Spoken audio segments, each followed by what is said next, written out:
শীতের অন্ধকার রাতে যখন শহর নিঃশব্দ, ঠিক তখনই আলো হয়ে জেগে ওঠে কোপেনহেগেন। কনকনে ঠান্ডা আর দীর্ঘ রাতের একঘেয়েমি ভেঙে শিল্পের আলোয় ঝলমল করছে ডেনমার্কের রাজধানী।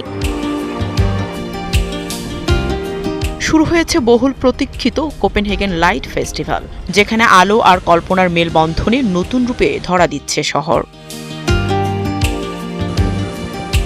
শীতের দীর্ঘ অন্ধকার রাত থেকে কিছুটা স্বস্তি দিতেই আলোর শিল্পকর্মে ঝলমল করে উঠেছে শহরটি।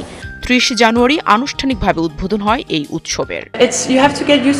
আপনাকে এটিতে অভ্যস্ত হতে হবে, কারণ স্বাভাবিকের চেয়ে একটু গাঢ় রং, তবে আসলে সত্যি চমৎকার, কারণ এটি এমন একটি বিশেষ পরিবেশ দেয় যা আমাকে শীতের অন্ধকার সময় নিয়ে যায়। আমি এই সময়টা উপভোগ করি। এবছর ফেস্টিভ্যালে থাকছে প্রায় ৪৫টি আলোক শিল্প, ইনস্টলেশন, গাইডেড ট্যুর ও বিভিন্ন ইভেন্ট। কনকনে ঠান্ডা উপেক্ষা করি কোপেনহেগেনের বিভিন্ন এলাকার রাস্তায় থেমে থেমে দর্শনার্থী ও পথচারীরা উপভোগ করছেন এসব আলোকসজ্জা।